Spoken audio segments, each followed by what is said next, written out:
الحمد للہ رب العالمین والصلاة والسلام علی سید الانبیاء والمرسلین سیدنا و نبینا محمد وعلی آلہ و صحبہ اجمعین، اما بعد فاعوذ باللہ من الشیطان الرجیم، جاہدوا فی اللہ حق جہادہ۔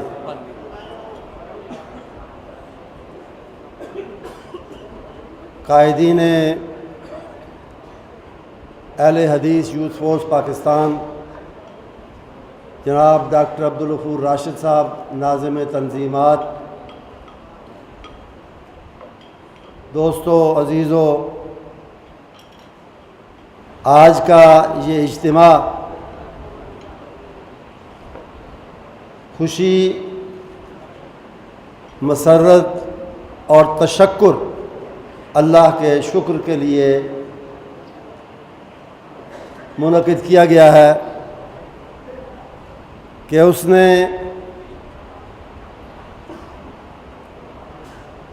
مرکزی جمعیت اہل حدیث کو ایک مثالی، تاریخی اور عظیم الشان کانفرنس کے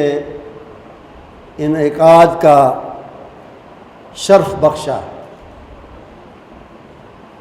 ایک ایسی کانفرنس جس کی مثال بلا شبہ نہ صرف ہماری تاریخ میں بلکہ کسی بھی سیاسی یا دینی جماعت کے اجتماع میں نہیں ملتی۔ یہ بہت بڑی کامیابی، اللہ کا بہت بڑا انعام ہے، اور اس میں یقیناً جماعت کے بہت سے افراد، کارکنوں، قائدین، ضلعی شہری جماعتوں، کانفرنس کے انعقاد کو ممکن بنانے کے لیے مختلف کمیٹیوں کے سربراہوں اور ان کے ساتھیوں اور بہت سے لوگوں کے ساتھ ساتھ ہمارے قابل فخر نوجوانوں کی کاوش کا بھی نتیجہ ہے۔ اگر سیکورٹی اور دوسرے انتظامات کے لیے آپ جیسے ساتھیوں کا، عزیزوں کا تعاون حاصل نہ ہوتا تو اتنی بڑی اور اتنی عظیم الشان کانفرنس تو درکنار ایک معمولی اجتماع منعقد کرنا بھی ممکن نہیں تھا۔ تو اس کے لیے میں آپ سب کا، آپ کے ساتھیوں کا جو یہاں نہیں آ سکے، اور یوتھ فورس کی قیادت کا اور ذیلی تنظیمات کے سربراہ ڈاکٹر عبدالغفور راشد کا دلی قلبی شکریہ ادا کرتا ہوں، اور ان کے لیے دعا گو ہوں کہ اللہ تعالیٰ اس محنت اور کاوش کا جو صرف اور صرف اللہ کے دین کے لیے، مسلک حق کے لیے، اس کی سربلندی کے لیے، اس کے فروغ کے لیے ہوئی، اللہ اس کی بہترین جزا ہم سب کو اور آپ سب کو عطا فرمائے۔ میرے دوستوں اور عزیزوں، کامیابی کے اس لمحے میں اور خوشی کے اس لمحے ہمیں ان کوتاہیوں کو یا ان کمزوریوں کو فراموش نہیں کرنا چاہیے جو انسانی بشری ناطے سے یا کسی کمزوری کی وجہ سے ہم سے ہوئی، لیکن مناسب اور منصفانہ طریقہ یہ ہوتا ہے کہ آپ اشیاء کو، چیزوں کو، حالات کو مجموعی طور پہ جانچیں، مجموعی طور پہ ان کے بارے میں کوئی رائے قائم کریں۔ یقیناً اس کانفرنس کے مثبت، پازیٹیو اور اچھے پہلو بہت زیادہ ہیں، لیکن کمزوریاں بھی ہوئیں، کوتاہیاں بھی ہوئیں، آپ سے بھی ہوئیں، ہم سے بھی ہوئیں۔ ان سے آئندہ کے لیے سبق سیکھنا چاہیے۔ ایک بہت بڑی کوتاہی اسٹیج کی مینجمنٹ کے سلسلے میں ہوئی 8 اور 9 مارچ کی درمیانی رات کو۔ ہم محترم امام کعبہ کے ساتھ مصروف تھے اور یہ پروٹوکول کا آداب کا تقاضا تھا کہ ان کا کہیں اور پروگرام ہے تو میں اور ناظمہ اللہ اس میں شریک ہوں۔ ہماری غیر موجودگی میں کسی نے بغیر اختیار کے یہ فیصلہ کیا کہ اسٹیج پر 11 مخصوص افراد کے سوا کوئی نہیں آئے گا، اور اس فیصلے کے نفاذ کے لیے یوتھ فورس کے وہ نوجوان جو سیکورٹی پر مامور تھے ان کو مقرر کیا گیا۔ میں پہلے بھی کہہ چکا ہوں اور ان کو الگ بھی کہہ چکا ہوں کہ انہوں نے اس غلط فیصلے کو انتہائی غلط طور پہ نافذ کیا۔ وہ کہہ سکتے ہیں، وہ کہیں گے کہ جی ہمیں جو کہا گیا تھا ہم نے اس پر عمل کیا، لیکن میں نے ان کو بتا چکا ہوں کہ قرآن حدیث کا بھی حکم ہو تو اس کا اطلاق، اس کی اپلیکیشن، اس کا نفاذ عقل اور فہم سے کرنا چاہیے۔ آپ کو کہا گیا کہ ان کے سوا کوئی نہیں آئے گا، پہلا سوال تو آپ کے ذہن میں یہ پیدا ہونا چاہیے تھا کہ یہ کس کا فیصلہ ہے؟ جو صاحب کنوے کر رہے ہیں ان کا اپنا فیصلہ ہے یا پیچھے سے کسی نے کہا؟ دوسرا سوال یہ ہونا چاہیے تھا کہ اتنی بڑی اسٹیج کیوں بنائی ہے لاکھوں روپے کے خرچے سے؟ اسٹیج پر بھی کم از کم 3 لاکھ یا زیادہ خرچ ہوا اسٹیج بنانے کا، تو اس پہ یہ اسٹیج کیوں بنائی گئی اگر صرف 11 افراد میں بیٹھنا؟ اور تیسری بات انہیں یہ یاد رکھنی چاہیے تھی کہ ایک ہوتا ہے کہ نظریاتی بات، تھیوریٹیکلی کہہ دینا کہ یہ 11 افراد، لیکن جب آپ دیکھتے ہیں، میں نام نہیں لیتا لیکن کوئی بہت بڑی شخصیت جماعت کی، علماء میں سے یا کارکنوں میں سے یا قائدین میں سے کوئی بندہ جس کی خدمات، جماعتی خدمات سالہ سال پر محیط ہیں اور بہت نمایاں ہیں اور بہت زیادہ ہیں، بہت بڑی ہیں، ان کو آپ روک رہے ہیں تو کچھ سوچنا چاہیے کہ کیوں روک رہے ہیں، اور کیا یہ اتنا ہی ضروری ہے کہ ان کو روکا جائے؟ لیکن مجھے افسوس ہے کہ اس خوشی کے اس موقع پہ مجھے یہ بات کہنا پڑی، لیکن یہ بھی ایک کوتاہی کے مرتکب ہوں گے اگر ہم اپنی کمزوریوں کا جائزہ نہ لیں۔ اسی طرح کھانے کا انتظام اس میں تو ایک مجبوری کہہ لیں کہ ہم اس سے کئی گنا زیادہ انتظام کرتے تو وہ بھی پورا نہیں ہونا تھا،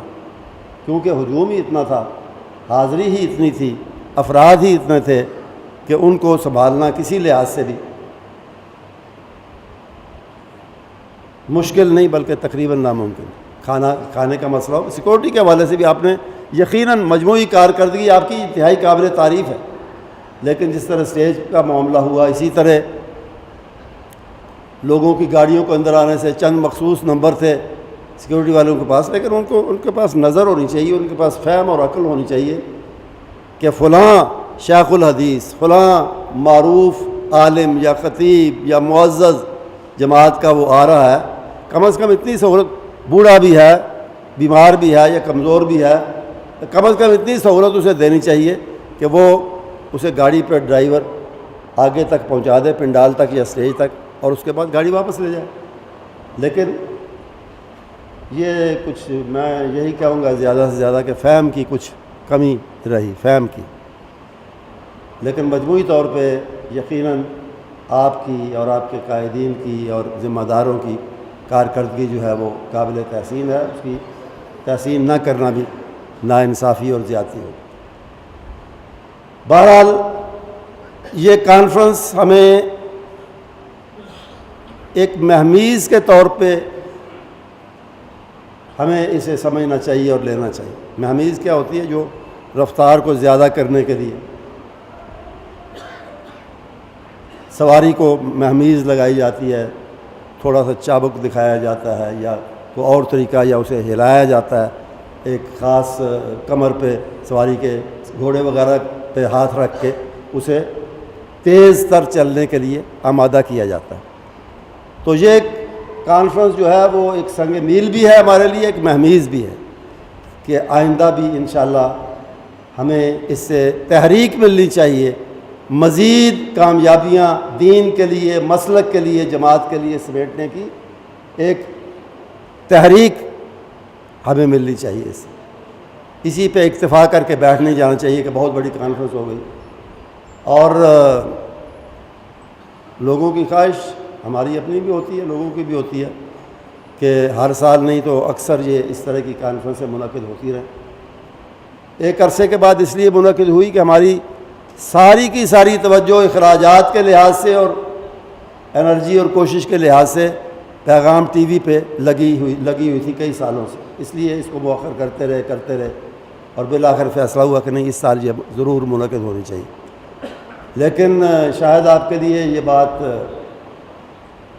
حیرت انگیز ہو کہ تقریباً 3.25 کروڑ اس پہ خرچ ہوا ہے، اور اس میں صرف وہ اخراجات شامل ہیں جو کہ پنڈال کے لیے یا کانفرنس کے لیے براہ راست مرکز نے کیے۔ جماعتوں نے بڑا کام کیا ہے، ذیلی جماعتوں نے بھی، ضلعی شہری جماعتوں نے بھی، اور انہوں نے ایک پائی وصول کیے بغیر کثیر تعداد میں گاڑیاں، افراد بھیجے ہیں کانفرنس میں شرکت کے لیے، اور انہی سے رونق بنی ہے۔ اس کے لیے ہم نے کوئی خرچ نہیں کیا۔ کھانے کا وہ بھی اس میں شامل نہیں ہے۔ کھانے کا جن مہربان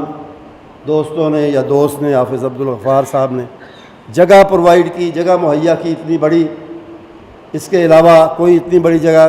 لاہور یا قرب و جوار میں دستیاب ہی نہیں تھی، اور